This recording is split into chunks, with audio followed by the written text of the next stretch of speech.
Okay, now I feel better about um,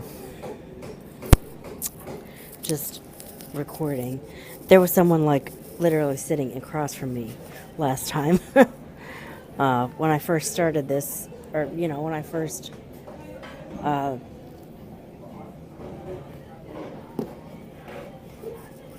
when I did my last video. I'm still at Starbucks. I thought I'd go ahead and do a little bit of a one take or mini vlog or whatever you'd call it while I'm waiting for my ride. Just kind of some random thoughts, I guess is what this is. What I would like to be able to do at some point is to take the Starbucks video and this video and splice them together in iMovie and turn it all into a vlog.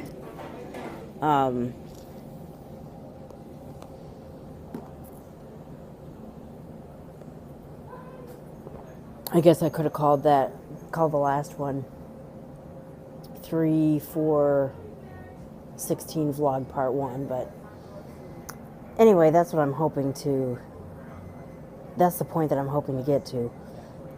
In a perfect world, I would first of all be doing this on my iPod, a good big iPod that could handle all of the videos that I'm going to make, or as many of them as humanly possible with an iPod. And I would be able to record the video I just made and this one, and then later edit them all together into put the two of them together into one and call it a vlog. But until then, here are just some random thoughts, I guess. I was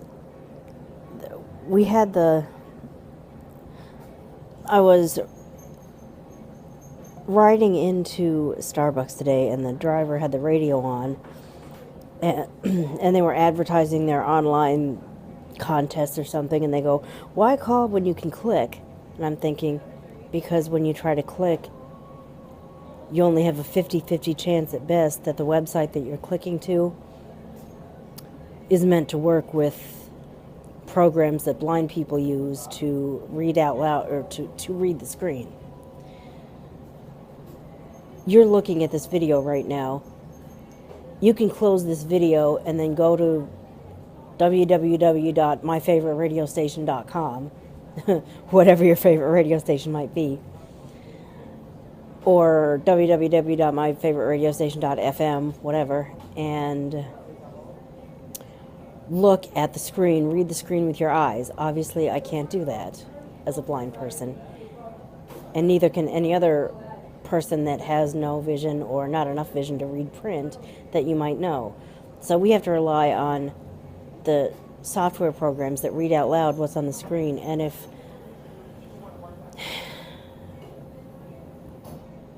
web designers haven't made their sites, if the web designers haven't designed their website to work with those particular devices or those particular software programs, then we're screwed.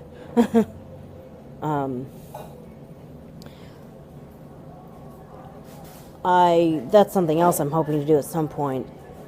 Find out what exactly we as blind people need to have a website work for us, and then do a video about that on my other channel, Life Beyond Blindness, because that's what that channel's for, to educate people about how to help blind people, to educate newly blind people that there is life beyond blindness, and here's how you can live as a productive blind person. But yeah, why call when you can click? Because when you call, you're always going to talk to someone that you can talk to. When you click, it may or may not be something that I as a blind person can use. That's why I want to call instead of clicking, unless I know for sure that the website's accessible. I was watching Family Feud before I came over here. Actually, it was kind of more white noise than anything. And it was one of those, what's it called, Fast Moneys, where they do the 5 questions, and if you can answer 5 questions and rack up 200 points or whatever, you get $20,000. Well, I didn't pay a whole lot of attention to the person up there standing there doing the Fast Money question round. But I'm sitting here listening to this host read the questions and say, you said this, survey said, whatever. The question was, name something that makes a person cry. You said, losing a pet. Survey said, bzzz. I'm like, how is losing a pet not up there? My God, I probably will one of these days do a separate video about, I lost my pet in August of last year, and it was a sad day. I mean, I'll admit I cried over that. And my heart just breaks for a friend of mine. The same thing happened to her literally today. She had to put her little fur love down, and I want to take her in my arms and cuddle her and give her a kiss and say, I'm so sorry, I love you, I know what you're going through. It's... Anyone who's an animal person, anyone who's had a pet that meant that much to you, you know what I'm talking about. It's heartbreaking. This was your best friend for several years, and he passes away, or you have to put him down because it's the only loving thing to do. It rips you up. What do you mean it's not up there? Who in the world did they survey?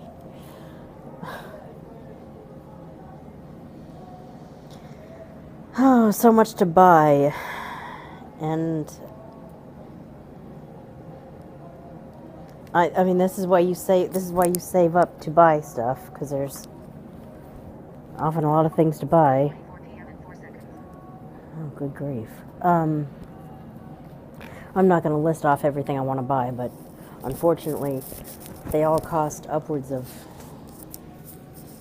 what? Well, I'll look at my list and let you know what they cost. They're over $100. Some well over, some way, way, way over. Others just. I mean, the iPod I've got my proverbial eye on is like $400, and then of course there's this.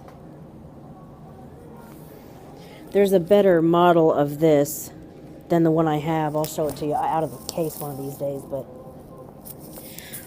there's a better model of that, but I'm not going to be able to get the Commission for the Blind to get it for me. They've already told me no once before, and I've kind of compromised with them. They're going to get something else for me, which will do like the most prevalent things that I need from this device, but I'm still going to want one of, a better model of the specialized computer made specifically for blind people than what I have now, and that's going to come out of my pocket, not the Commission's. I've pretty much settled on that. But that's going to be a lot of saving, and but again, this is why people save. Better late than never, I guess. I unfortunately, due to, I guess, the way I was raised and just the childlike way I went about life and different reasons, I come in on things late, or I don't appreciate things until later. But in some cases, better late than never, I guess. In other cases, geez, I wish I had been on top of things at a more opportune time. But I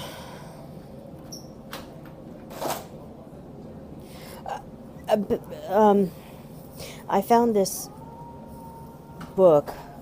I'm going to see if I can find an audio version in addition to the Braille version I have, because I've got the Braille version downloaded onto my specialized computer, but I apparently don't know how to manipulate those files and find what I'm looking for with this particular, well, that's probably a lesson away, but anyway, well, a lesson away, and the lessons haven't even started yet, but anyway,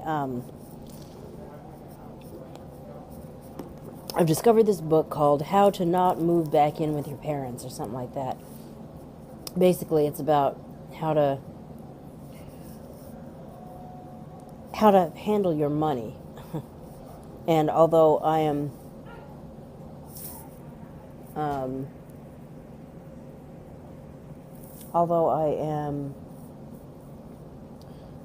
kind of on the, I'm nearing the borderline of, like, the older side of the target audience of this book. I'm glad I'm still in the target audience, but I guess, yeah, this would have been good for me to read when I was 23, leaving. Yeah.